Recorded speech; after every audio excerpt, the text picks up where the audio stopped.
Hey everybody, it's you know who. We've got a new CarCast here for you. Well, it's an old CarCast, that's why I'm mentioning this. This podcast is from March 10th. It was a while ago. This was our CarCast that we recorded on the way home from the content cabin where we record a bunch of stuff, as you probably know. And that means we finally reached the end of it. Most of the Let's Play stuff we've been releasing since then has all been from the content cabin. Little did we know that the whole country was going to go on full on lockdown just a few days after this, basically. And so this ended up being our stock of pre-recorded footage for months that we then supplemented with our new morning show that you might know about, Snooze Button. If not, we stream it live every Tuesday morning at 11 a.m. Eastern Time. Usually on twitch.tv/runbutton, sometimes on youtube.com/runbutton, often on both. Please check it out. And I guess that's just keep in mind, this is an old podcast. A lot has happened since March 10th, as you probably are aware of. So there's definitely some pretty choice moments of dramatic irony here that I hope you will enjoy. And definitely stick around till the end, because if you're a fan of Run Button, you've probably heard about one of our favorite figures in Run Button lore, which is Why Are You Closed guy. And he comes up again, and I hope you'll wait until the end, because we'll get to see a side of the Why Are You Closed guy that we haven't seen before. So I'm very excited about that. And thank you guys so much for all of your support. We thank our patrons so much. They give us so much money to help us live, and they're very patient and considerate, and I love you guys. Our Patreon has actually increased since the pandemic started, which is amazing, because I know all of you guys are struggling, or I assume most of you are. I don't know. Maybe our audience is only billionaires. Who could say? What do we got a list here? Contentburger.biz, you already know what it is. Patreon.com/runbutton. And specifically, thank you. Also, I think 5 days after this podcast, I got laid off from my job the day before my birthday. And so thank you so much for all of you that helped chip in to help me pay for my rent for that month and get me birthday presents. That was amazing. And that really helped. And then, and look out for my upcoming dental fundraiser, because I also got my teeth smashed in. It's been an eventful year. 2020 is not letting up. Anyways, enjoy the podcast, guys. Black Lives Matter, abolish the police, and of course, the new rallying cry for the revolution. Why Are You Closed guy was right. See ya. On our way home from the content cabin, all of the hashtag content, all the hashtag cabin content has been contented. So I figured out. Sorry, but I figured out why my phone was taking us the much longer route. And it's because my phone was set to not show me tolls. Yeah. Really? There's tolls going back? That's weird. Yeah, I don't remember that. But I saw a toll booth on our way out here. Well, I guess some roads do only take tolls one direction. That's a thing, right? Yeah, I guess. Sorry, what were you saying? What the fuck were you going on about? Video games. We were talking about map orientation on the GPS. I hear some people when I hear people say that they are in favor of mini maps in open world games being like that, where instead of the map rotating, it's the arrow that rotates. They say that helps them learn the geography of the city that they're playing in better. Yeah. And I'm hearing that and I'm thinking, yeah, maybe that would probably help me do that. It is, I have to say, as a professional driver, it is so clear the difference between me, a person who has only ever done that kind of job using a GPS the entire, every minute of every day, versus the people that have done it for years without GPS. And it's they just literally, they have the entire, know exactly where they are. They have the entire roadmap of Cape Cod burned into their mind. Yeah. Although, when I was delivering pizza, I started to get that way with the two towns that I deliver pizza to. Yeah, the oil job kind of takes me more all over, so it's harder. The Cape Sand delivery thing was a smaller area, and I did get that area a little bit better down, but like still like don't know the names of the streets or anything like that, you know, like you know, people, and I feel stupid because people try to give me directions like, you know, this road, and I go it sounds like, I'm sure if I saw the road I'd know the road. But I guess that's also just my brain in general. But though, of course, it is funny, like, you know, you encounter people older than us that like just kind of fundamentally don't get that you don't need directions to places. Like, let me tell you how to get there. Like, no, I really just need the address. Yeah, I don't need that. Yeah. That happens sometimes when like at my job, they'll be like, you know how to get here? I go, yeah, I have the address, or the opposite. I'm just trying to get the address, and they go, well, where are you? What street are you on? Where are you coming from? I'm like, no, I really, really just need the address. Yeah. I think it is slightly enviable. It is, yeah. It feels like unobtainable knowledge to just like to know where everything is and how to get anywhere from anywhere. That does seem really useful for the coming apocalypse. You know, when the satellites fall from the sky. Well, when the satellites fall from the sky, you know, and when the fossil fuels have dried up and our vehicles have turned to rust, you know, it'll take 3 days to get everywhere anyways, so it's fine. Yeah. You don't have to take best route. Right, but these archaic scholars with their ancient knowledge. Yeah. How did I get there again, Grandma? Ugh. It's when the GPS is gone that the old people will finally understand it. We will take you to the village elder, the great way knower. My father is like that with like all of Massachusetts. Wow. My dad can he just knows every road in the state. I don't know.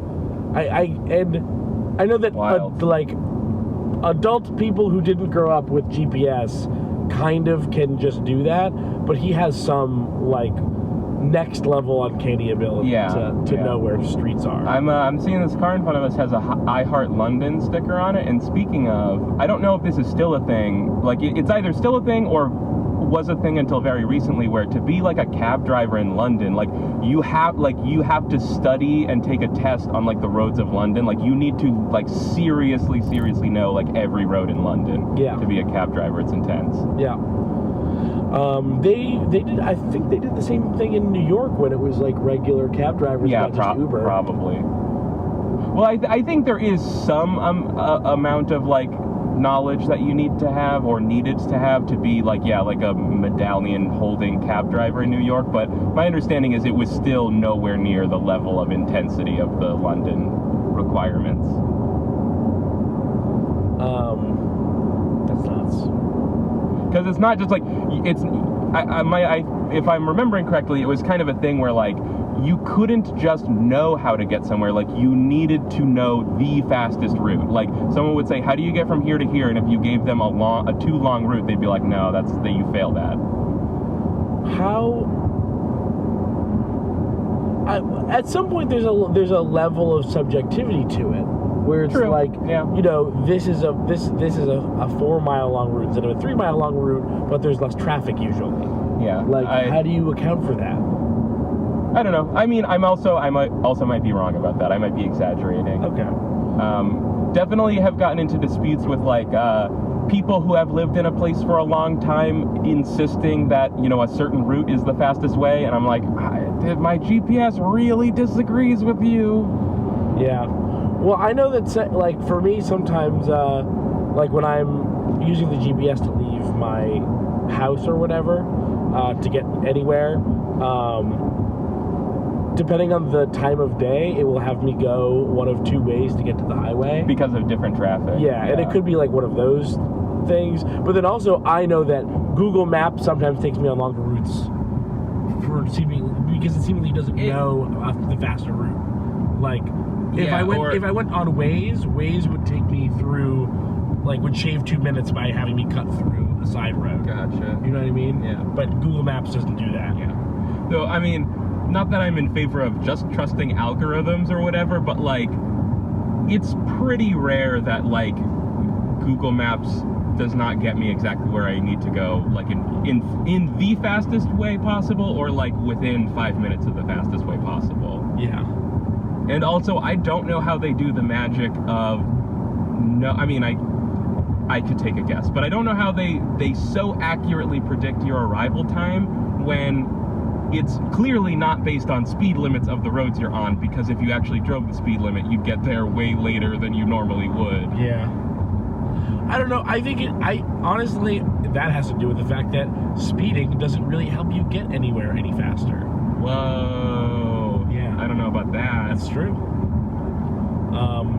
You know, we're talking like several minutes, you know?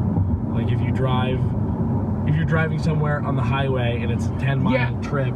It is true, like, because it shows the estimated arrival time on Google Maps, and I've tried to see, like, if I just fucking gun it, like, does this time drop, like, dramatically? And, like, no. Like, by 2 minutes, like you say, yeah, maybe a couple minutes, but not really. So maybe that is it. Yeah. There's pretty much no real point to driving much faster than the speed limit. It wastes gas, and it doesn't actually get you anywhere faster. I mean, unless 4 minutes over the course of 45 minutes is really important to you. Sometimes it's really important to me. Why? Because capitalism has turned time into money, and I need to get places fast.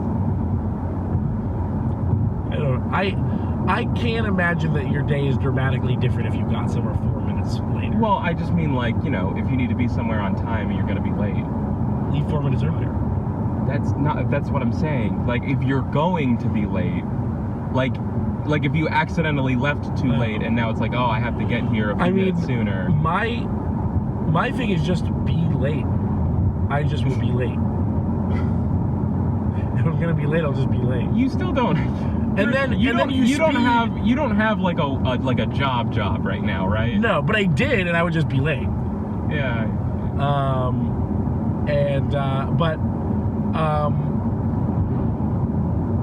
Like, how often are you gonna be late and then you speed to get there on time and you're still late? I mean, I think it really depends. Yeah, there's definitely times where I try to get there really fast and I'm still late. And there's other times where it has helped. Or at least I drove real fast and I got there on time. Yeah. Also, like,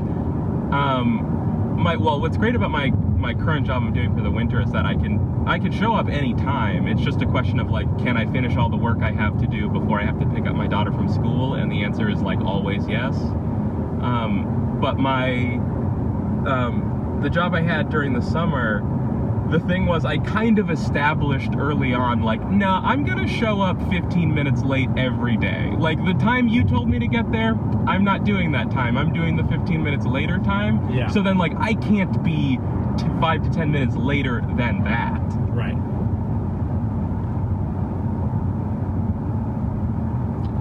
Yeah, I've always been late to job. Yeah. It's just my style. I'm just a late person. Yeah. I'm not late to everything. Mostly it's just to my job. Although I do have, like... It's hard to get job on time. Yeah. Because job's so bad. They did a study of how people perceive time. Love when people do studies. And it seemed to show that people tend to either drastically underestimate or overestimate how much time they have to do something. I'm definitely the overestimate kind.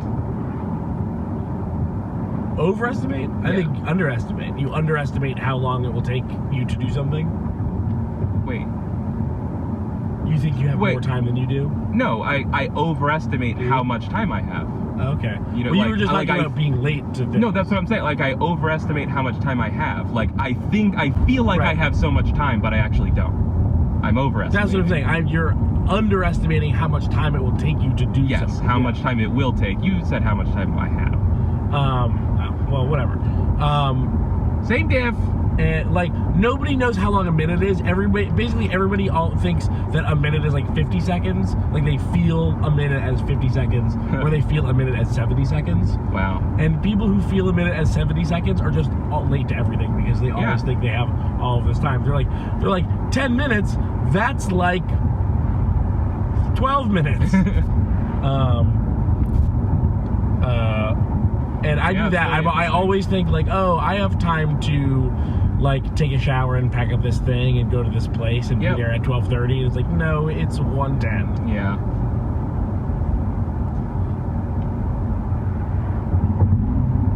Yeah, or I do the horrible thing where it's like, okay, I have to be to this place in time. If I left now, I'd be 20 minutes early. That's very early, so I have time to squeeze in this thing I wanted to get done before I left, and then I'm like 20 minutes late. Like, how did that happen?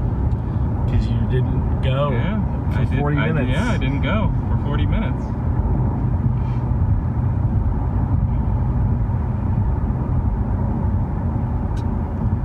My first time in upstate New York. Yeah, first time pretty ever? cool. I like it. Yeah, it's a nice place. Better than the Cape. Yeah, fuck the Cape. Fuck the Cape. Honestly, the Cape is bad. It's wicked bad. Literally, no one likes the Cape. It's wicked bad, bro. It's wicked bad. What's your least favorite thing about the Cape? My least favorite thing is my least favorite thing about the Cape is how every guy drives a big giant fucking pickup truck and they all tailgate you on the highway. Ooh, bad news. That is also the rest of New England. That's everywhere. It's probably everywhere, yeah. Do you have the good directions now? Let's see. Because I think I might be going the wrong way. I'm sorry, Keith. I did a bad. Well, my phone, like I said, my phone's GPS is like not working, so. Alright, well, pause on this. Let's come back later and talk about new consoles. Maybe. Alright, we're heading the right way. We're back on the road. We found that toll, but it's the kind where you get a ticket. We didn't pay any money yet. We got the ticket, said where we got on the road, and then there's gonna be another toll where we give the ticket to somebody, and then they say, you owe this much. Welcome back to Toll Road Explainer. Toll Road Explaining. I've actually never seen that kind of... I've only done it once. It was when I was going to like Game Underground back when they were at that location, wherever it was. Like Framingham, something like that. Something, yeah. Like very confused. Just like, here's this ticket, bye. Like, okay. Is this a coupon? Are you trying to get me to join your church? It doesn't really say where we got on. Well, let me see. It's like not on any of them. Yeah. Huh. I don't. Oh, well, it just. I think the entire ticket is the. Okay. I don't know. 19 Kingston is probably what it is. Does it have prices listed on there? Is this the same band? Yes. This is a good band. Yeah, love hockey. It doesn't have any prices now. Also, I was saying like, okay. Well, maybe we can put it out to the listeners. The song was called what? Song Away. Song Away by Hockey. It was in something. It's a band that I know, but I know that the song was like in a show or a movie or something. And it was Kylie said that it was familiar, and I was like, yeah, it was in some movie or something, but I can't find what it was in. So if anybody knows what TV show or movie or whatever the song Away by Hockey was in, let me know. I tried, like, based on hearing that the album came out in 2008, I tried to guess that it was Clerks 2 because that sounded like a movie that came out in 2008 we both would have seen. And also in 2008, really? I think, yeah, pretty sure. What if it was like 2005? No, it was definitely like 8. Okay. I'm almost positive. Because I remember seeing it like late in high school, and I graduated in 2008. 2006. 2006. Yeah. Wow. Okay. Huh. So it definitely wasn't that. Definitely but wasn't also, this. I was just guessing like this has a Clerks 2 vibe because it's a song that came out in the late 2000s that sounds like it's from the late 90s. Also, it's called Hockey, which is exactly the kind of band Kevin Smith would put in his movie. Yeah. Yep. This all tracks. Yep. But I guess I'm wrong. Simpler days when you just were a fan of Kevin Smith. Simpler times when you would only get you would get people politely nodding when you told them you were a fan of Kevin Smith's movies. Yeah. Instead of making an ew face. But, you know... Well, no one makes an ew face when I tell them that I'm a fan of Kevin Smith movies, because I wouldn't ever say that to someone. No, I wouldn't. Like, that's the thing, like, I certainly don't consider myself a fan of Kevin Smith anymore, No. but, like, a lot of his stuff that I liked back then remains, like, my, like, guilty pleasure stuff that I don't tell anybody about. Like, I went through all my DVDs a couple years ago and got rid of all the ones I didn't want. And the Kevin Smith ones, I was like, I'm pretty sure I don't want these, but maybe I should rewatch some of it just to see. And I was just like, damn, I kind of still like this. I'm gonna keep it and just not tell anybody that I have them. You remember that Kevin Smith tweet? No. All right, read that. You have to read it now. You can't just everyone say knows it. Everyone knows it, but you have to. You can't just say I don't remember know. the Maybe tweet. it's fun for if it's just everyone has to Google. If you have Kevin to Google Smith the Kevin Smith tweet. And it's like, how could it be when one tweet show up? Like, no, one tweet will Okay, show up. don't read it, but just try it. To Google Kevin Smith tweet and confirm that it is the first image Okay. result. Ooh, unfortunately, no service here. Ah.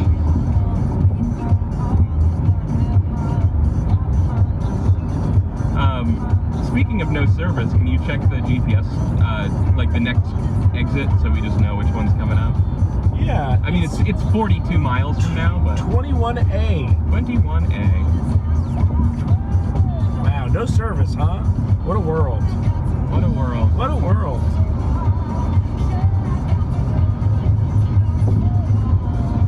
Clouds breaking a little bit. Yeah.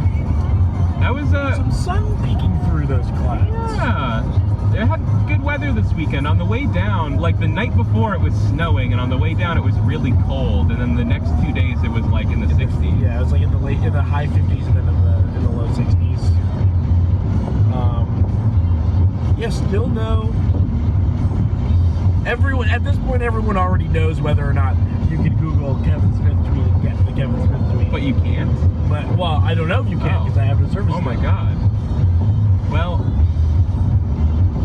okay. But everyone listening already knows. All right. They've tried. So, you getting that Xbox Series X when it comes out? We talked about this on the way up. I know we touched on it. You asked me if I was getting it, Or how it made you feel. You asked me how it made me feel that Halo Infinite was coming out. And about if the Xbox Series X made you feel differently about your games malaise. Yeah. Which no, kind of obviously no. Well, wait. You said no. I would say the system. Snowy mountain. Ooh. Wait, is that snowy or is that just very light, like dry grass? Oh, maybe it's sun? Oh. Who knows? It could be sun, grass, or snow. What a world.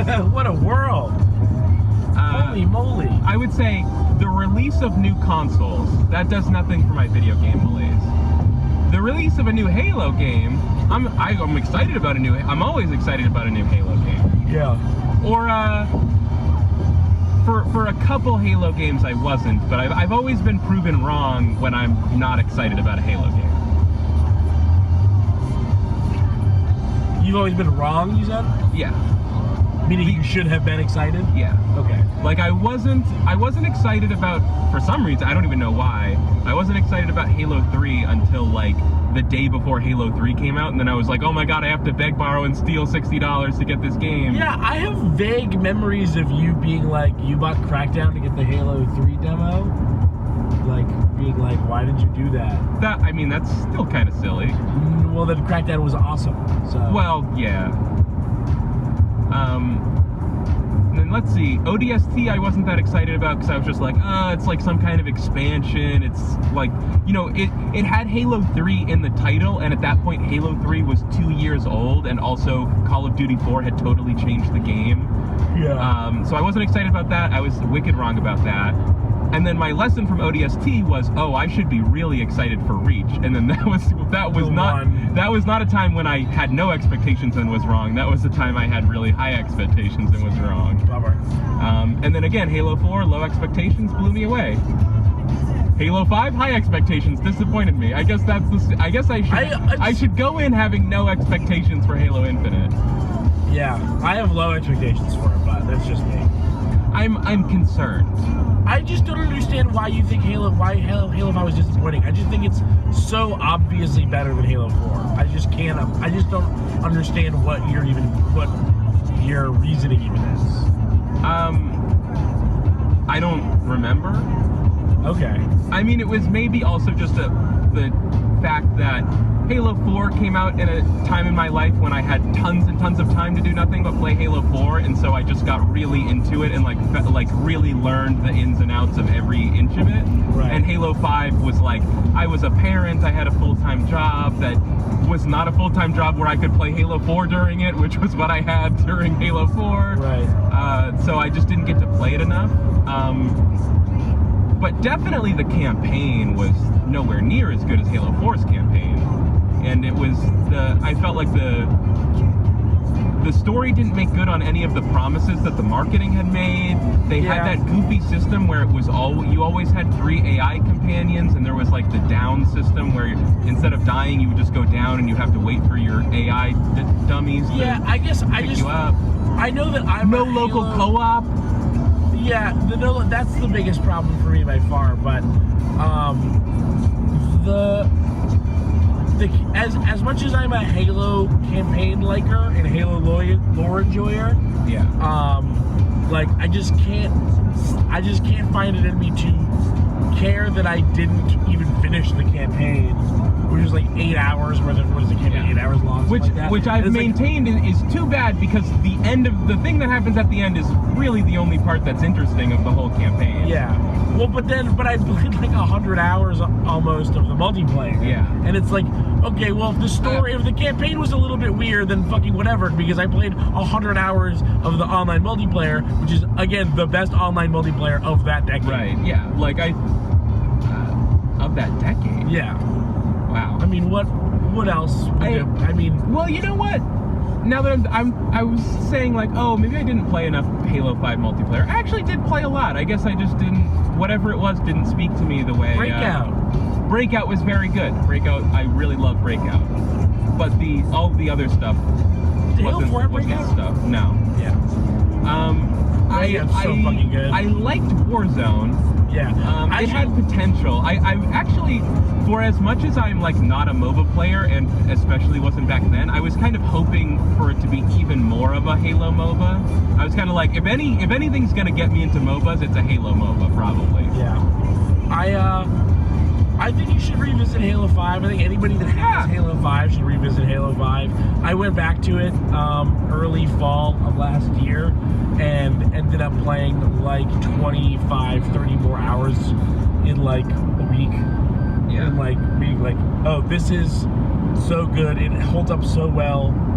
Wow. I was in the middle of... I actually went back to Apex Legends and have been really enjoying Apex Legends. I went from 0 wins to 4 wins. I have 4 wins now. Okay. So, oh wow, that's a lot of wins. Wait, but, so I went back to Apex. I was down on Apex Legends a few months ago. Yeah. But I've been playing with a group of 3, and it's been a lot better. Like way better. Yeah, once you shed the dead weight of me, No, well, I don't typically play in a full group. Usually, even when we play together, it's not very often. So like, No, it was only one time. So like I was playing with sometimes with one person and sometimes with no people, just two randos. Yeah. And it sucks. Yeah. And even with one friend, I found like it's fun, but it really shines when it's you and two friends. Cool. Is this still hockey? Yeah. This rules. Yeah. Well, this is that.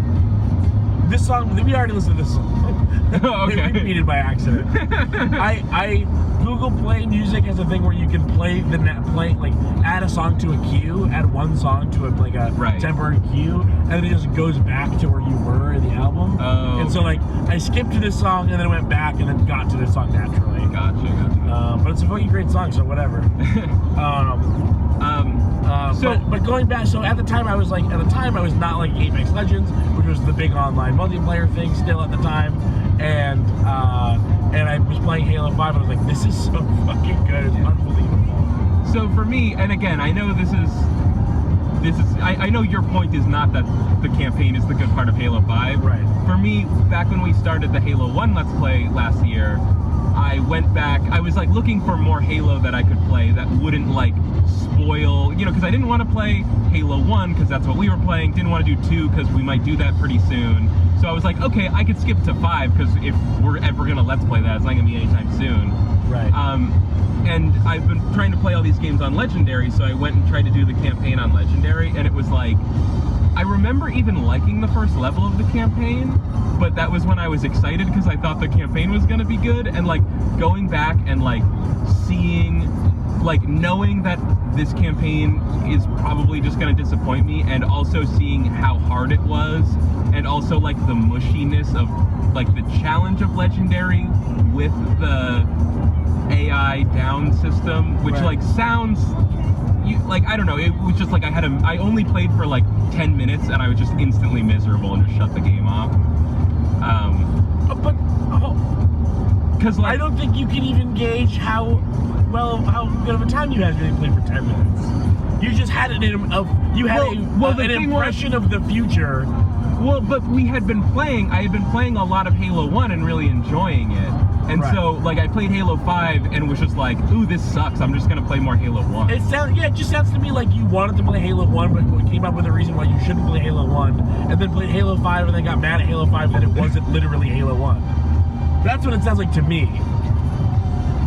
I'll give it a second shot. You also didn't finish the campaign, so you didn't like it either. I didn't dislike it, I just skipped right to playing the multiplayer and then played like 100 hours of it. I just remember, specifically for Legendary, I remember it, it's Legendary, so obviously it's really hard, you're dying instantly. So the problem is, instead of, when you're dying, you're hoping your AI is going to help you, but also all your AI companions are going down constantly because it's Legendary, you try to save them, then you're getting killed. Yeah. Maybe this is you're spurring me to maybe give it a second shot. I'll report back with my findings. I can't really speak to the campaign. I mean, when we talked a few weeks ago about the Halo 5 campaign, you were like, the lock stuff, and I was like, oh yeah, the lock stuff. Like, I didn't even remember that. Yeah, what he means is the marketing campaign was all about you're gonna play as Master Chief, you're gonna play as this other Spartan named Locke, and they're pitted against each other. Yeah. Locke is trying to hunt down Master Chief who's gone rogue, and I'm like, that sounds rad, and that's like 5% of the story. Yeah. Which again, it sucks, but is not technically the game's fault. Right. Like, same thing with Halo 2 was that was the thing was, what was so strange about Halo 5, it was 343's second Halo game. It's the second in the trilogy, just like Halo 2 was Bungie's second Halo game. Yeah. And I feel like Halo 5's campaign made all the same mistakes that Halo 2 made. Promising something different than what the game actually was? Yeah, and like what was the making you play as a character who isn't Master Chief way more than you want to play it. Like, you play as Locke more than Master Chief in that game. It sucks. There's only 3 Arbiter levels though. Yeah. And now, in retrospect, those are fun. In retrospect, they're fine. Yeah. I just think, like, I'm so far removed now from being, like... When was the last time you played the Halo 2 campaign? 4 years ago. All right. So I don't know, like it keeps happening to me where, you know, the thing that everybody seems mad at, you go back to it, and then what were we really even mad at? I know. It keeps happening. Well, when 5 people decide that we're mad, and then like 10 people, and then 100 people, and then the whole fucking internet is all mad at the same thing, and really it was like one person's opinion that for some reason blew up, and no one really believes it, and they just get off on like Mass Effect 3 ending rage, or hating, I totally hating the dispute Phantom this Menace. because I was not taking anybody else's opinions on Halo 5 into my opinions of Halo 5. Those are entirely my opinion. And same with Mass Effect 3. Mass Effect 3 disappointed me also, and I reject this notion that I was buying into rage hype. Like, no, the ending of that game is not good. Or wait, the ending of that game is not good, but that was also not my main problem with the game. I felt like the story as a whole didn't do a great job. But that was the thing. That was the only thing anybody was mad about. Okay, well, I wasn't. I didn't dislike Mass Effect 3. Well, I mean, we were talking about my feelings about Halo 5, 2. and you turned that into like a discussion of like outrage culture. But hey, I was just talking about Halo 2. Okay, well, allow me to provide this perspective. Now, there's like 8 Halo games, so the fact that one of the campaigns might not have been what we wanted at the time is inconsequential, but at the time, Halo 2 was only the second of 2 Halo games ever, and we had no idea when we were going to get another one, so it felt like a big deal. It never bothered me, I don't know. I mean, they were harder. I also was not like outraged by the campaign of Halo 2, but it was also because I got an Xbox I got an Xbox like the week before Halo 2 came out, so I wasn't like part of that like hype thing. But I would like the Halo 5 campaign. It's not bad.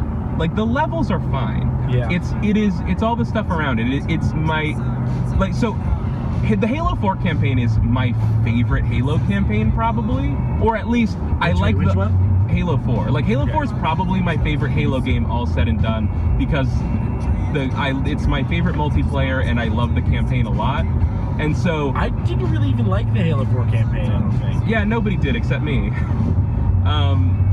So I just had really high expectations going into Halo 5, and I really liked what they were promising with the marketing, and then when it wasn't that, and also didn't have local co-op and all this stuff, it was just very disappointing to me. It was, it was the first, like, third or first half of the Halo 4 campaign that I didn't like. Really? Yeah. That's my memory of it. That's the one that you start, and there's the what are they, the orange glowy guys? There's, what are those? The primordials,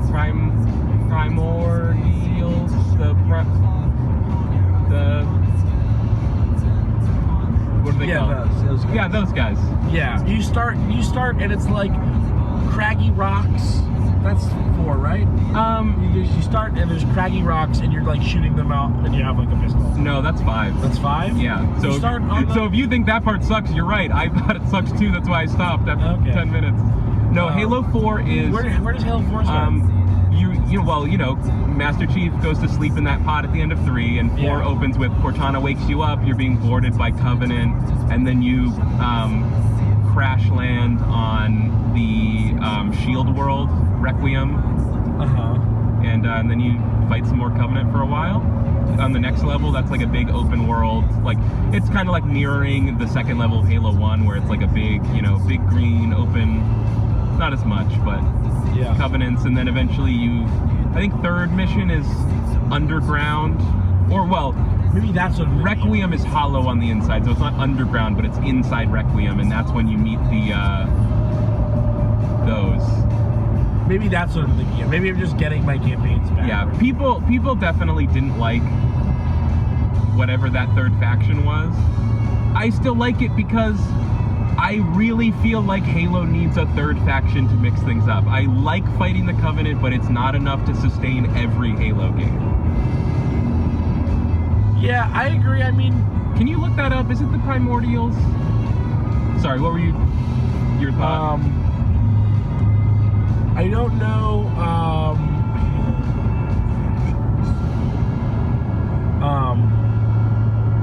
People were really negative on those enemies though, and I don't feel like that was.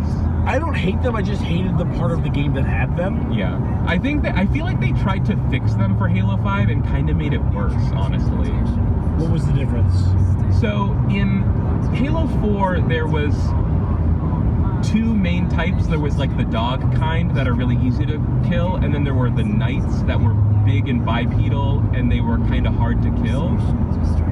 And I think that was the complaint was like they're too hard to kill. So in Halo 5, they made the knights. They introduced a middle one where it was just kind of like a humanoid bipedal one that was pretty easy to kill, and then to balance that, they made the knights even harder, and you fight them only occasionally. Yeah, I hate fighting the knights. I liked fighting the knights in Halo in Prometheans. Okay, that was close. It was a PR. Yeah. I liked fighting the knights in Halo 4. In 5, I thought they were too hard. Also, 5 has 3 boss fights, and all 3 of the boss fights are against increasing numbers of the same boss, and it's not fun. I don't remember that. It's basically just a big knight. Okay. Guardian, maybe? And yeah, that was the thing, was Remember Brutes? I remember Brutes. They were all right. Yeah, at the time when Halo 3 was the current Halo, I was a Brute defender. I thought they were fun. Going back, they're not as fun as the elites. Everyone else was right. Like, they're fine, but Yeah, well, they're not as fun as the elites. yeah, They definitely introduced a very cool story element to it. yeah. Yeah, that's the problem, is that like, hey, everyone sort of agrees that Halo needs something new, but every new thing that they do isn't good. Yeah. Well, I mean, Halo's probably just in that place. It's never going to be as big as it was. I think it's just Halo is now for people that like Halo. You know, I'm not sure that you can change Halo without making it fundamentally un-Halo-like. You know, so I just feel like people that are tired of Halo, they're tired of it, and I don't know that anything's going to change their mind, and the people that still like it. You know, like, so the Arbiter in Halo 2, though, you're right. You play as the Master Chief more. In Halo 5, you play as Locke more than Master Chief, and that was really annoying. It felt like they were trying to shoehorn in their new Halo characters, like they wanted like it to everyone's be gonna be like, oh, Locke's actually even better than Master Chief. Yeah. We want actually the next Halo game to be about Locke. Yeah, like that. Honestly, it felt like they wanted people to really like Locke in the hopes that like Halo could be about Locke now or something, and like, nuh-uh, no, dog. What are they saying? Don't listen to it. It's Okay. lying. In 9 miles, we're taking exit 21A still. Also, they they brought back those Spartan 2s, like Kelly and Fred, and whoever from the books. Yeah. But like didn't do anything with them. Like, that was so wild. Was the marketing all made it seem like Master Chief was off on his own, doing like, you know, his own personal journey type thing. Right. But then he actually had 3 friends the whole time that were there for no reason because they designed the game. Yeah. They made a story designed around Solitude, and then they made a campaign designed around co-op. It's like, what are you doing? Which is funny because there first of all, there was no local co-op. Yeah. And then the other thing was that, Master Chief always was alone already. Right. All of the other Halo games, he is off on his own doing his thing. So, yeah, like, if you read the books, you knew that those Spartans existed, but the story didn't, the story of Halo 5 didn't introduce them, say anything about them, explain who the fuck they were, who the fuck they are, and where they've been this whole time, or anything. Yeah. It was very stupid. Did enjoy that when you play co-op, you get to play as female Spartans in a Halo campaign. That's cool, but other than that... So yeah, I'm probably gonna get a Series X. I've been saving, family members are like, I guess you want a GameStop gift card for Christmas or whatever. Yeah.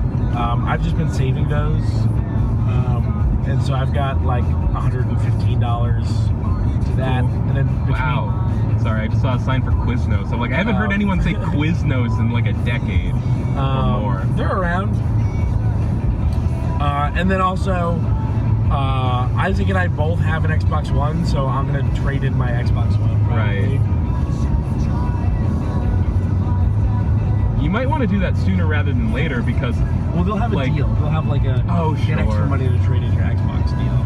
But I bet that deal will be worse than ever because the new system's going to play all the Xbox One games. So, like, all the people that didn't buy Xbox Ones can just skip straight to the Series X. No, it's for people to buy a used Xbox One because they don't buy new systems. They buy True. Yeah, you're right. Yeah, there was always this, like, when I was working at GameStop, there was always people coming in, like, buying the last gen system and be like, yeah, I always wait 12 years to buy it. Like what? Okay, I mean, fine. like, yeah, it's like, that's why, like, I could never do that, but I am so envious of them because they are the people that got to play, like, BioShock for $5 and that kind of thing, you know? Yeah. And it doesn't, they don't even like video games less. They just are not. Yeah, they're just fine not playing like old ones. They're just not crazy people who have to play a game when it's the only time it will be expensive, the most expensive. Yeah, I tweeted about this a while back because, like, the God of War remake was on sale for like $15, and I tweeted a screenshot of it. Like, why do I play games the year they come out? I'm such a fucking idiot.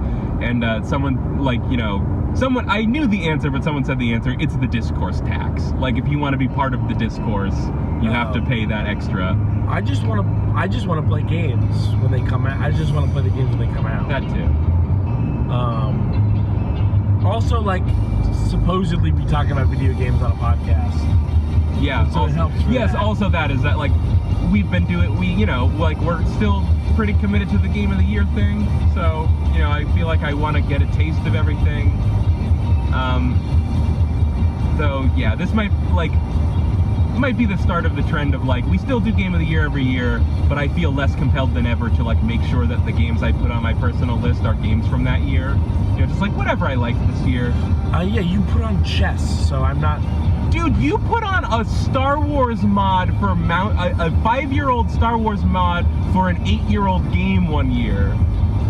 Yeah, that's still, like, infinitely more recent than chess. But it's not any more relevant than chess. I disagree. I wholly reject your outrage about this based on... I'm not outraged. I just said it makes sense. You're needling me about it. I'm not needling you about it. I'm just bringing it up. Okay. It's a fact that it is clear that you don't care about the rules as much anymore because you put chess on your list. I stopped caring about the rules 5 years ago. Well, that's what I'm saying is, like, I feel like you are papering over your part. No, I'm saying, like, welcome to the club, you're late. Okay, thank you. I just feel like you have been ignoring the rules this whole time, and then as soon as I do the same thing, instead of being like, yeah, you're like, oh, apparently the rules don't matter now. It's like, come on, man. Don't give me shit for acting like you. That sucks. Well, okay, but if I don't get to give you shit now, like, we can't rewind to time and you not give me shit before. So it's like, you get to give me shit because I broke the rules first, but then you get to break the rules scot-free because you just did it later. I guess that's fair. Yeah. I don't know that I gave you that much shit for it, though, honestly. You're gonna disagree? I mean, I definitely would have given you shit for naming a 5-year-old Star Wars mod of Mountain Blade as your Game of the Year. That's your Game of the Year, though! Did I put it as my number one? Yes! I played a lot of it. I mean, sure, like, it's fine, but you have to admit it's wild. I didn't put chess as my Game of the Year.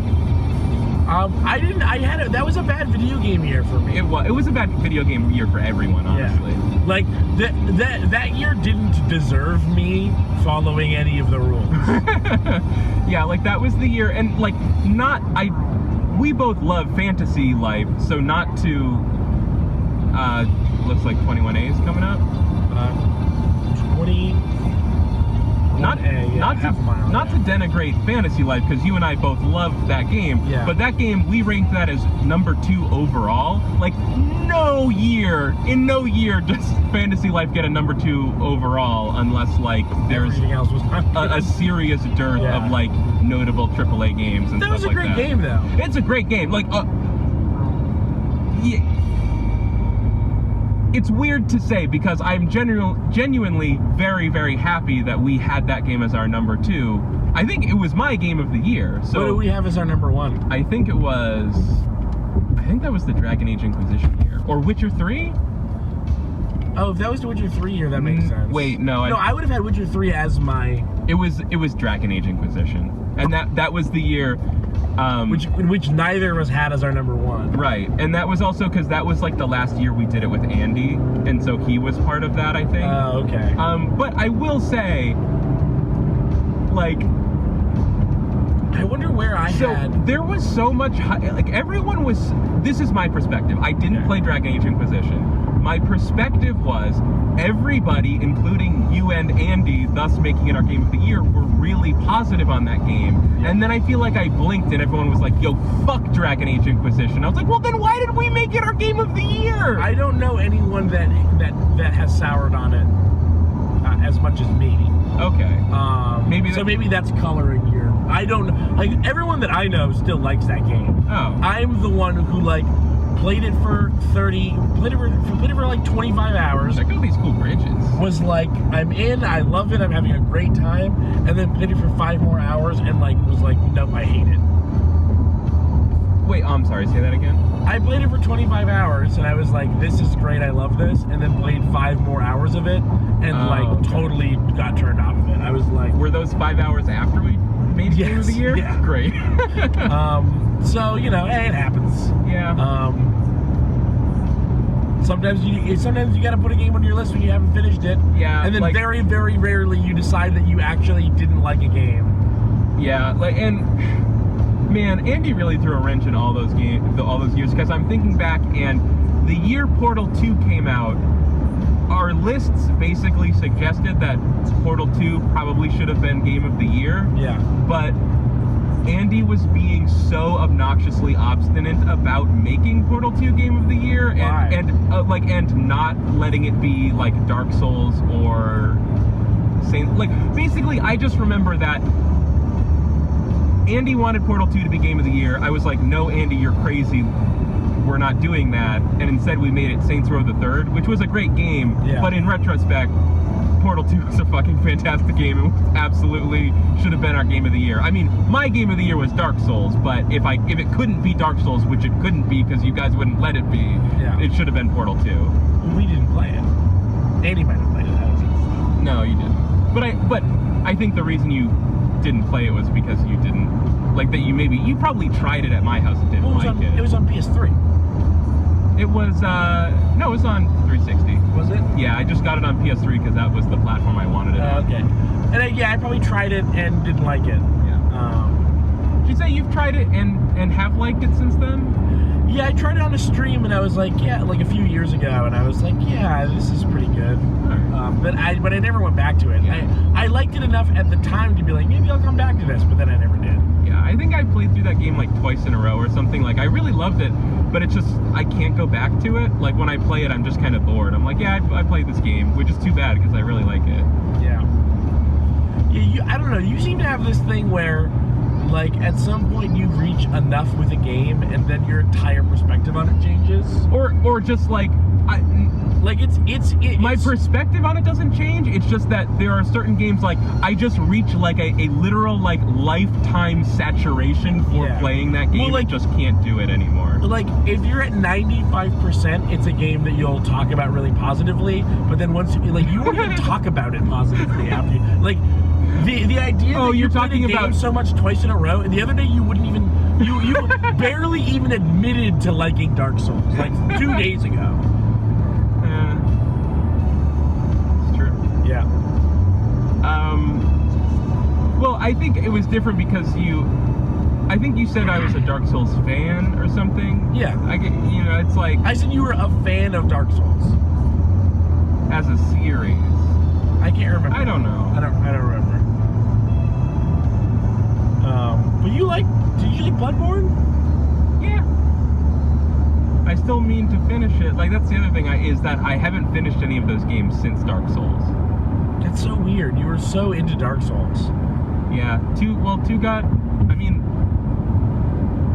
of course, the debate rages on ever about Dark Souls 2, but like I was not a huge fan of it at the time, and it was very hard and I got stuck.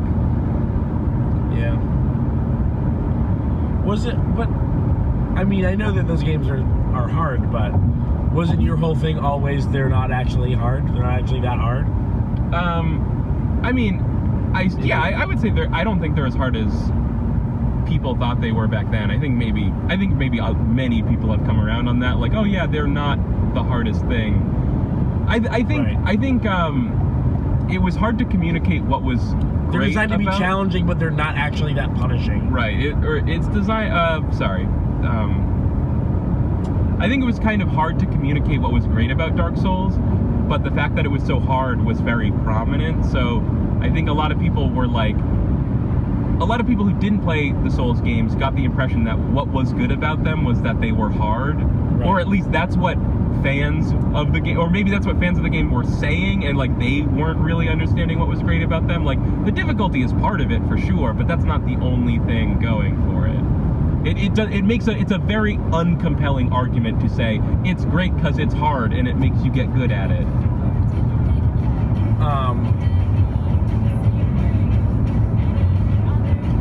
What's this? This is nice apple.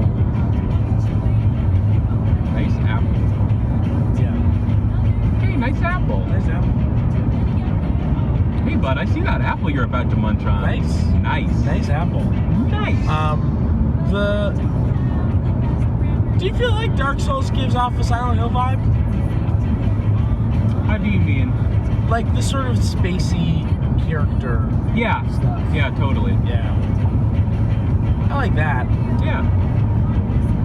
I wish there was more of that in Dark Souls. Yeah, I love the idea that, like, this is a kingdom in decline, and that permeates, like, every molecule of the space. Like, even the people are, like, listless. Like, they have no vigor in them at all. Yeah. I wish there was more of that. Like, it seems like it's just like... even Sekiro was, like, one of my biggest issues with Sekiro is, like it's not really a kingdom in decline. Like, like there is turmoil at the upper echelons of this place. Right. But just like everyone in it is trying to kill you. Yeah. Like there's not like a place where people are hanging out and just like chilling. And it just feels weird. It just feels a little weird. I don't know. A little empty. Yeah, it feels full of enemies. Right. Like there's the one room where like the prince hangs out. So the young lord. There's the one room where the young lord hangs out, and like the nurse girl hangs out in that room. I think I maybe didn't even get far enough to get back to the young lord. You're like. Gotcha. If you could beat that goal, it's the next thing. I'll give you this much. I would be interested if you want to do like a one-off where it's like Keith tries to help Coach Kindly through. Yeah. That sounds really fun. In Sekiro. Actually, yeah. Maybe that's what you need. You just need someone to tell you what you're doing that isn't effective. Maybe. Yeah. I also.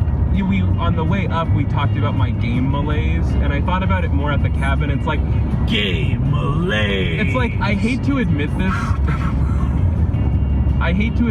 but like it's also probably just like finally after 30 years I'm getting other interests besides games. Like I think that's really all it is. Yeah, that's also true.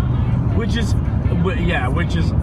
I mean, on the way up, before you didn't say that on the way up, you were talking, but I was like, yeah, I've gone through not feeling like I didn't care as much about video games before.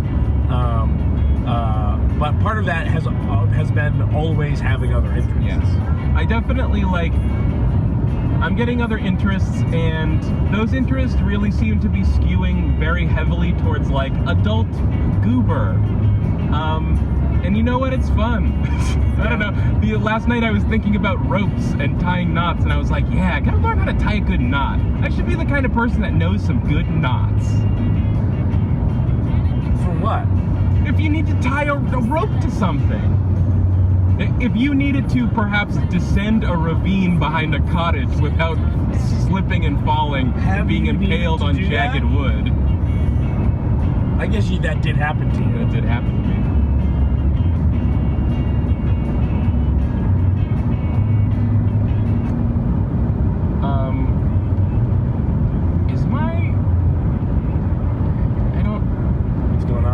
I just got a low battery warning on my phone, and I can't tell if it's just because the battery usage is outstripping the charging rate or if it's not charging, but I can't tell.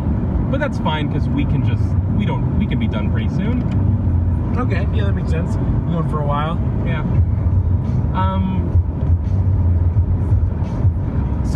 So we've established you're getting an Xbox Series X and you're saving up your gift card. I don't feel passionate about it. Yeah, like it feels compulsory. I'm curious. I can't imagine what getting a new video game system could offer me. I don't really even understand what the Xbox Series X is supposed to do. So, I can tell you about that in general. What I'll say first is, like, my feeling is I'm excited for the potential that the next generation of consoles will take all the ideas that started in this generation and make them actually work. But that was what I felt about the generation before that, and it didn't happen. So, or maybe what are the ideas that you're talking about? Like game suspension working, like streaming being better, like remember when we were like, oh, of course, like the Xbox 360 interface is really sluggish and bad because it wasn't designed around having 100 digital games on your system. Right. This next one will be, so it'll be fine. But actually, both consoles still have problems with like library population. Xbox One is doing better now. It is finally, but it's been 6 years. I would hope they're doing better. I've said, I'm on the record of this. I've never had a problem with my Xbox having a slight wait to open up the library. It never even occurred to me that it was a problem until I heard you complaining about it. For me, the problem was always the store. Like the store is very sluggish on the Xbox One to me. That's true. I don't spend a lot of time in the store though, so it doesn't come up very often. But yeah, you're right. So here's some things the Xbox One X does. A thing they just announced recently is, or I guess it's not recent. It's recent to me because I'm catching up on back episodes of the Giant Bombcast. Apparently, not only will hopefully the game suspend feature work better. Not that it's so bad now, but hopefully it'll work better. Yeah. And in addition to that, you will be able to do that for multiple games. Like you will have at least up to 3 games in a state of suspension in that way. And of course they have both systems are going to have SSDs this time, and developers being able to program games around the knowledge that the system will definitely have an SSD will lead to ridiculously fast load times. Yeah. And also probably maybe better like world streaming, like the stream loading like in an open world game, when it's like loading buildings in and stuff. I guess current consoles don't really have a problem with that. What it's interesting to me is like, oh, okay, here we are. Here we are. Let's see. What do we owe? What's the damage? What's the damage?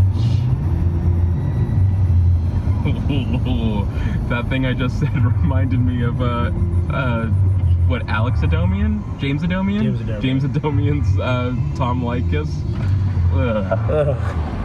I'm sure you are, dear. I'm sure you are, dear. Sorry. 380? Yeah.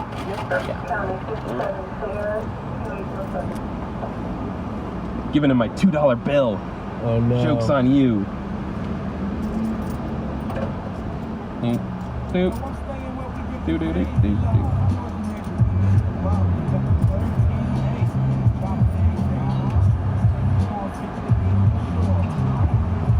Thank you.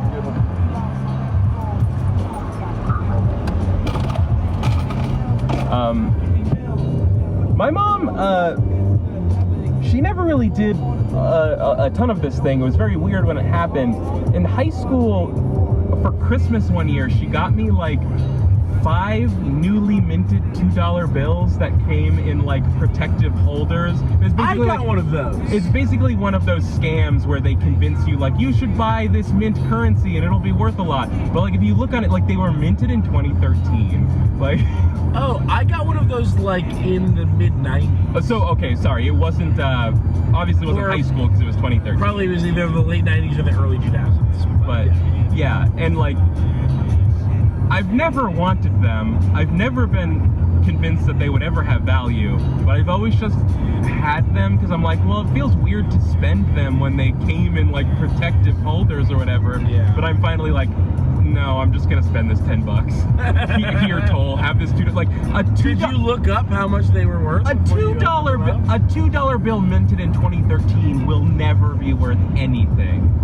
Yeah. Unless it is like I mean, the American currency system will collapse before they appreciate any significant value. I would feel like, so I know nothing about currency collecting, in fairness, but I feel like the only way it would ever have value is in that sort of ironic, the history of history kind of thing, where like, what's notable about it is that it's weird that they printed $2 bills so long after anyone used $2 bills.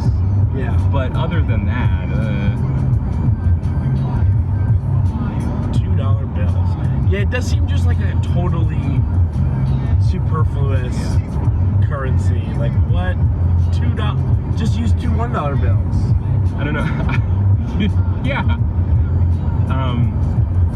It makes sense back when $1 was a lot, you know. Yeah. It also makes sense for like Canada, they have $2 coins.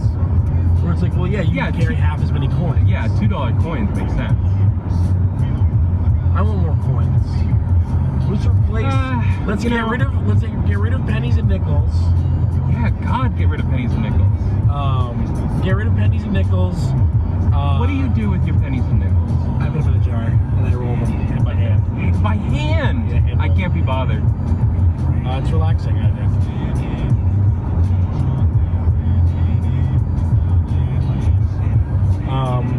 You don't think it's relaxing to roll them by hand? I think I would think it was tedious. I mean, I've done it. I just don't think I would be interested. Like, it's just not enough money. It's not worth the work. Like, it's literally like the money you receive from doing that is literally not worth the labor of doing it. Which I understand is why you would still do it if you like kind of enjoyed doing it. That's not true. You can in an hour you can wrap hundreds of dollars of coins. And then it's not worth it is using a coin machine and losing 8%. Well, the coin machines now don't take any cut if you opt to get a gift card instead. Yeah, fuck off, man. But like, yeah, cash. No, I just get a gift card. I don't. So my answer is I actually don't keep any coins besides quarters. What do you do with them? Straight in the fucking garbage. Throw them away? I do not give a shit. You throw them away? They are worthless. Their nominal value is a joke. A penny. Get out of here. A penny is literally costs more than 1 cent to produce. It is literally not worth what it is printed on. Yeah. But you didn't have to spend the money to make it. Tax money. Sure, but you split it. You cut the bill a lot of ways. It's to make a penny. Yes. But my point is it's a worthless pursuit. Right. Worthless to make. But I'm saying, but you didn't have to make it. It costs more to make than it's worth, but for you, it's all profit. I'm not saying pennies are good. I think we should get rid of pennies, but I roll. I've made $30 off of pennies. cumulatively. That's but that would be years of pennies. I mean, it's with the nickels and the dimes and the quarters. Right. And so like it devalues your dollar per hour of rolling, but it cumulatively adds. So it's like, okay, I made $20 from quarters, I made $15 from pennies, I made $5 from nickels, or $6 from nickels, and I got $4 from the pennies. Well, the thing is, like, for me to make $6 from nickels, that would take. It would take years. I just don't have. I'm not interested. I have. Well, it would take years. With my executive dysfunction, I have change. trouble putting dishes in the sink. Yeah, but putting nickels in a jar is easier than putting dishes in No, the I mean sink. to roll them. Oh, okay. We only have to spend one day rolling them. I mean like an hour. Spend an hour rolling. I use cash to buy something like maybe once a month. Yeah. And so I'm getting less, like by definition, less than $1 worth of change in return of coins. Yeah. Well, I used to have a lot more change because I was getting tips. Oh, sure. Oh, yeah. If you're getting tips, then yeah. You can also you can bring coins. Not a lot of people know this. You can bring change to the bank And just say I'm depositing this. Yeah, and they will roll it for you, and it will take a couple weeks, but they'll deposit it for you. And there's no fee. Cool. I don't know that all banks do this. I know my bank does. That's cool. Yeah. Yeah. Like that's the thing. Is like a roll of pennies is 50 cents. It's 50 pennies. Like it would take me multiple years to get 50 pennies, and all I would have at the end of that is 2 quarters worth of pennies. So worthless. Yeah, I used to have pennies all the time. Especially when I worked at Starbucks, and like we would just have like a drawer full of like loose singles and change, and usually I'd leave with more change than dollars. Oh, okay. Like I would have like $5, $2 in ones, and then $3 in change. Do you know who's mainly keeping pennies in print? No. The zinc lobby. Oh yes, Big yes, zinc. I did know that. Because pennies are copper-plated zinc discs.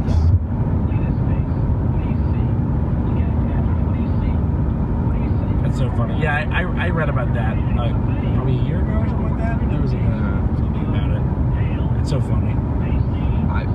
I'm not sure I find it so funny. I find it more like depressing, upsetting. On the scale of things about America that are depressing and upsetting, it's so far down on my list. No, well, yeah, that's not but it's emblematic of all the other problems that are significant. Sure. So what's the deal with vegan mayonnaise? The vegan mayonnaise wars? Oh, the vegan mayonnaise. Of course I know the vegan mayonnaise wars. I thought you said something else. The vegan mayonnaise wars I'm obviously abreast of. Yeah. But you should probably explain it for the listeners who might not know. So this is like a years-long saga of articles that I saw by chance and read that all were about the same thing, which is that the massively popular egg lobby for whom most of their profits come from selling eggs to mayonnaise companies. We're trying to block vegan mayonnaise from calling itself mayonnaise. Because it doesn't have eggs. Right. It's vegan. Gotcha. And that's a whole other story, I think. But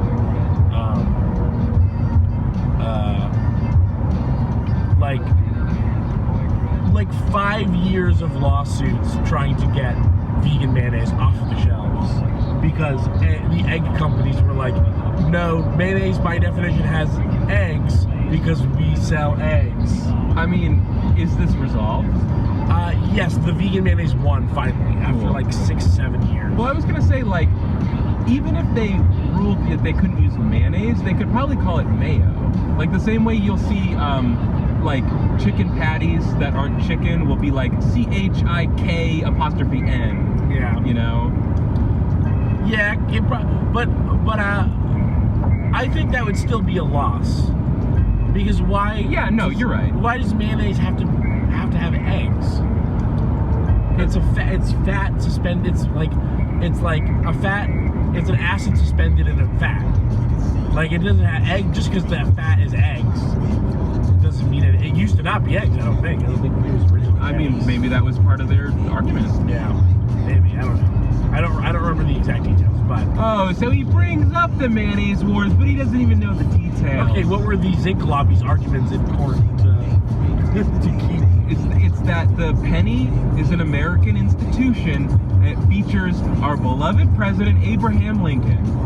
No, I don't know. No, wait, sorry.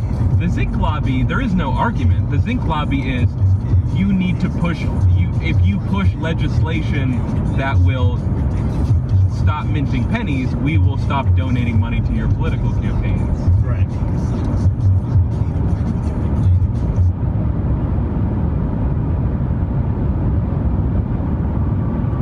What a fucking world we live in. Yeah. Where companies get to give money to politicians and we're just like, yeah, that's allowed. That makes sense. Money is free speech. Yeah, that makes sense.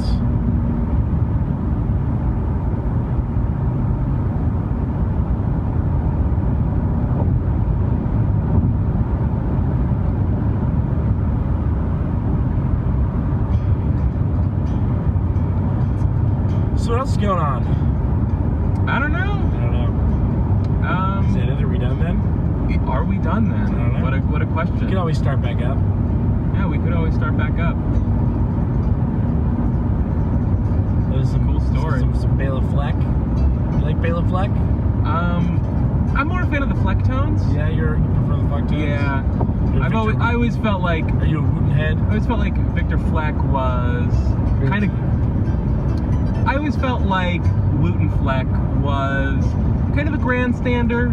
You know, like a front man that didn't care about what he was in front of. You know. Damn.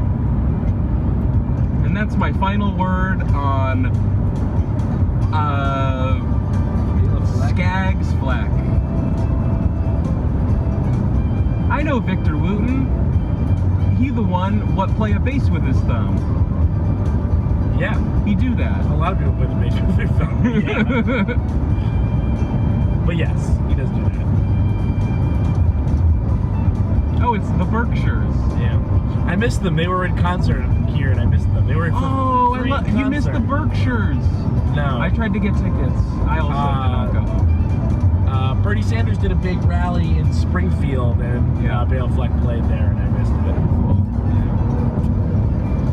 So what's the deal with sorry everybody, if you couldn't tell, that the thing about Bela Fleck and their Fleck tones was a bit I was doing. I don't know anything about them. Well, you got the Fleck tones, right? Yeah, that's just because you've been saying Bela Fleck and the Fleck tones to me for the past 15 years, so I picked it up. Very true. I mean, I don't just say it. I mean, you I kind don't of just say like Bela Fleck and the Fleck tones. You sort of do though. I just mean you bring it up. You will bring it up in no context other than like this is a music I like. Yeah. I don't listen very often, but when I do, it sure is good. He's just a very, very good banjo player with a lot of other really great musicians. Gotcha. Is that what's playing right now? Yeah. Gotcha. This is a song that I used to test out new headphones. Oh, Stomping cool. Grounds off Live Arts, Cool. a live album. So what you just said reminded me of like those Dos Equis commercials. Yeah. With the most interesting man in the world.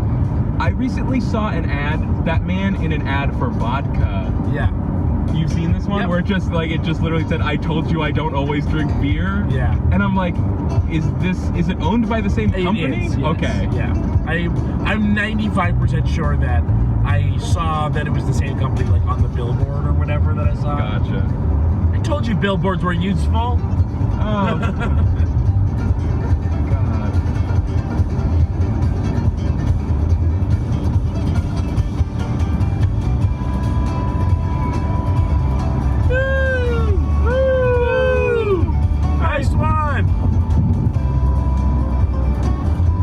This song is great because it has a laugh line in it. Wait. I think it's coming up, a laugh line.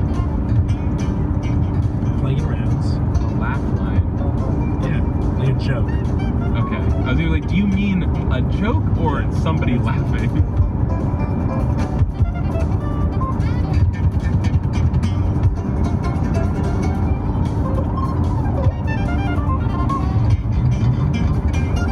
Yeah.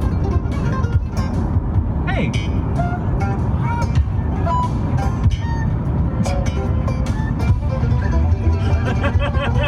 What was that? That's just a joke. Or the joke was I'm fucking up on purpose, and everyone's like, yeah! The joke is they start playing really weird, but then they drop back into it perfectly in sync. That's a joke. That's a music joke. Wow, that's a real music joke. Yeah. Yeah, that's good. Cabulance. It's a cabulance. Ooh. You know, because nobody can afford ambulances anymore. So you just take a cabulance. Yeah. I need to go to the hospital as soon as possible after you take me to Panera.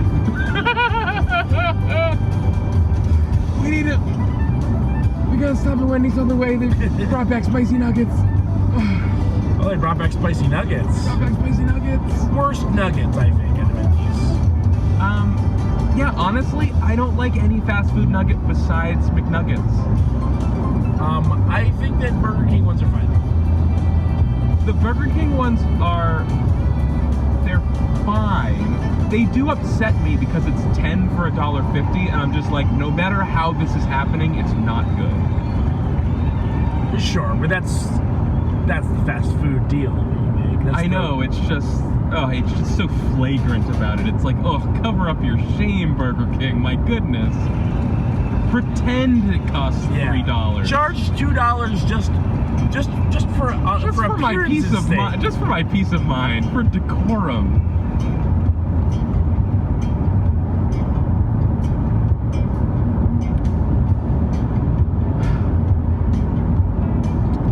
One more reflectome and then we'll change it. What was your favorite thing that we did on this cabin weekend? Favorite thing?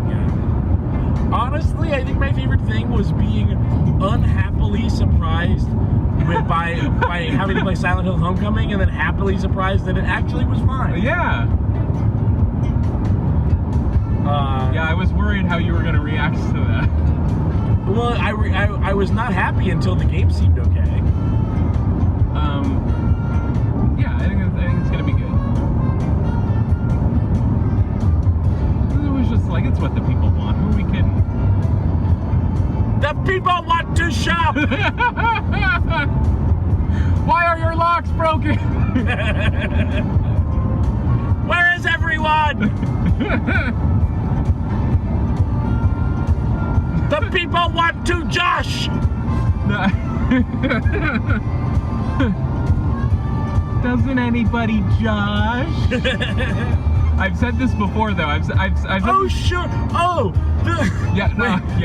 the nurses can cut my balls off. I don't mind. Yeah, no, I've said this before, but now when I go back and watch that video and that guy's like, oh yeah, I'll just let the cops chop my balls off. I don't care. I'm like fully on board with that guy. Like, yeah, he has a point. He has a point. Why can the cops just shut down a mall because they feel like it? Fuck them. And I think it wasn't a mall. It was like a public pavilion, it was part of a mall. It was, yeah. It was literally public space. Yeah. Yeah, he was right. I mean, he was right. He was like 85% right. Like, some of the things that he said were wrong. But, so... The people want to shop! He's right to be pissed at the cops. He's wrong to yell, the people want to shop. And he's wrong to be he's wrong to be that outraged about it in that situation, because clearly no one was on his side. Yeah. Well, I don't know. We're here to do a capitalism! If more people were as close to right and as willing to be an asshole as that guy, it's true. The world would be a better place. You know what? Yeah, wow. The people want to shop guy was right. Yeah. Like, if he had said, like, the people need to go to the store. Yeah, true.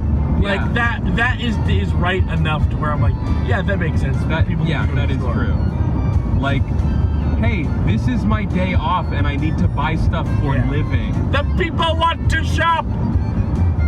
Yeah, the people want to shop. It's just not. It's a poor phrasing. Like forehead pressed up against the glass. Why are you closed? Why are you closed? By what right do you exclude the public?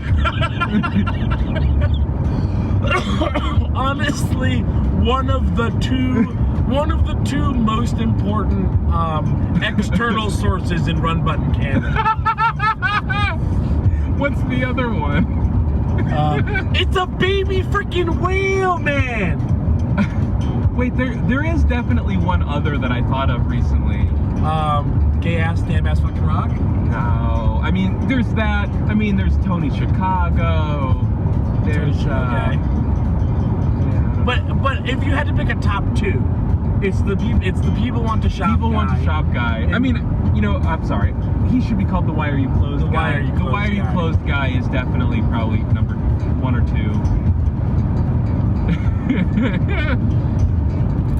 And then I think it's a baby freaking whale man. Yeah, maybe. And I should, if anyone hasn't seen this video, you gotta call Fox 25 News, bro. If anyone hasn't seen the Why Are You Closed thing, no, he was like, this is gonna be on Fox 25 News tonight, and he was right, and he was right. The guy yelling, "Why are you closed?" The part what's funny about it is that his face is 2 inches from a locked door. He's just screaming into the door. That guy, it's a baby whale guy. Cowboy Joe. Yeah! Ride 'em, Trump! Ride 'em! Ride 'em, cowboy! Ride 'em!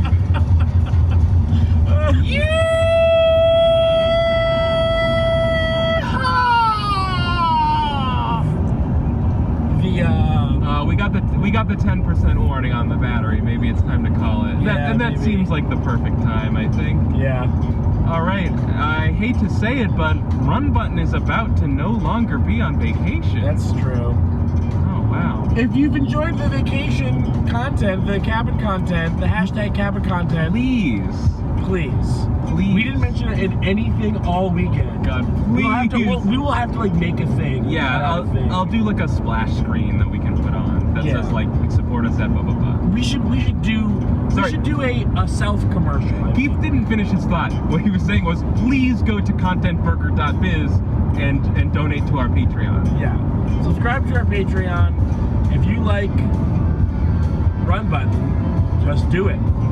If you want more, at any level. If you want more and more consistent Run Button, it's your dollars that will make it happen. Yeah. I paused this to look for okay. Bye. Bye. Bye. Boing.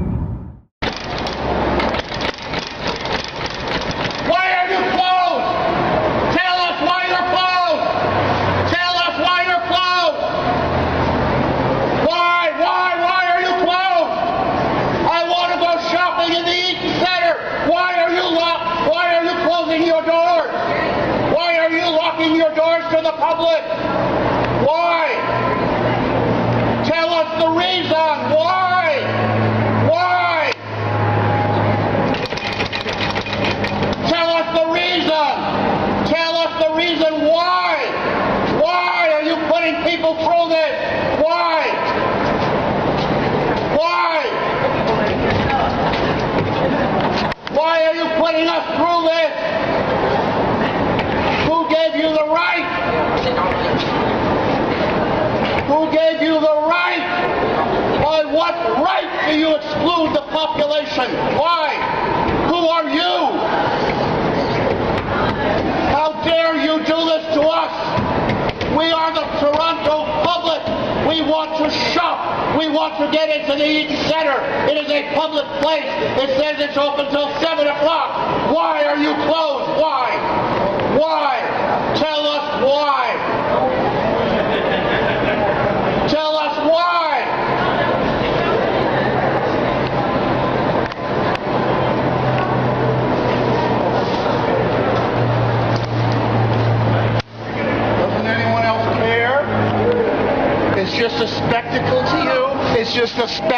to you?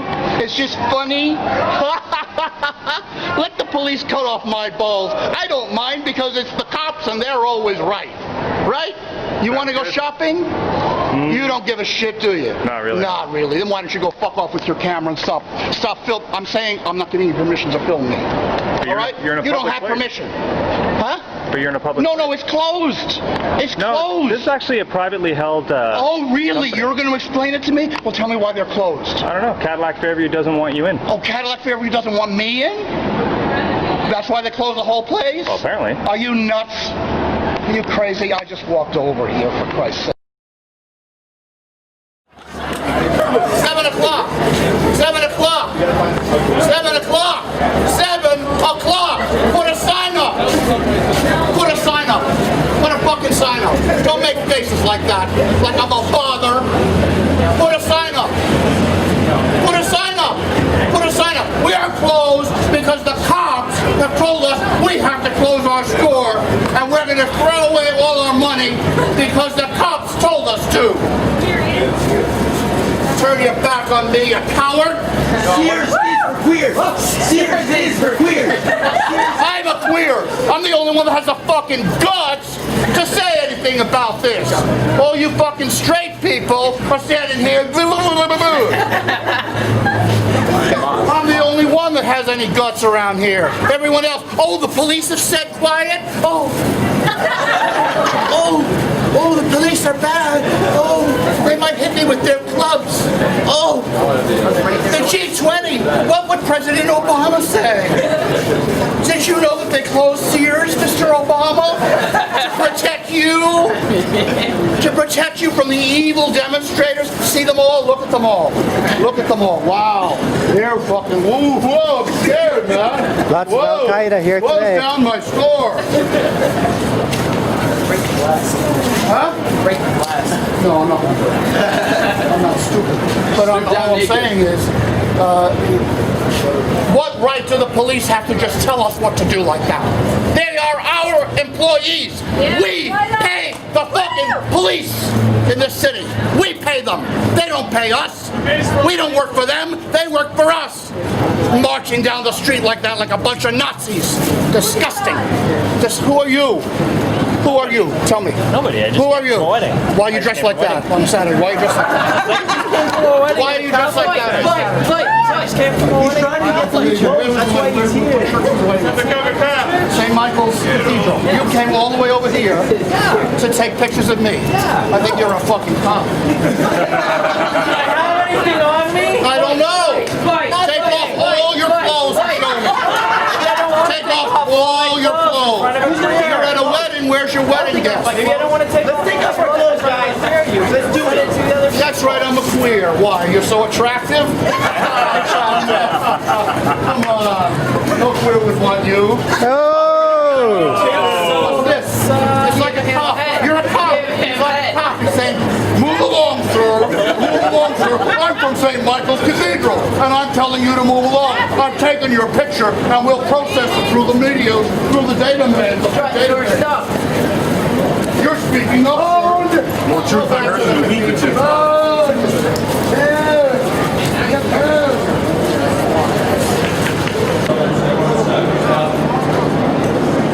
I would like to know why. I'm a protester. Why not? No, that's not why you said first. You said the protest. What protest? What protest are you talking about? There's no protest, sir. Mom! There's no protest. Baby! My mom's in there. There's no My protest. mom is in there. I need my mom. My mom's in there. Mom! Right there. She sees me. She's waving. She's waving. Mom! She's calling me right now. She's Calm calling. down, calm down. She's calling. Hello? Calm down. I see. Wave, Mom.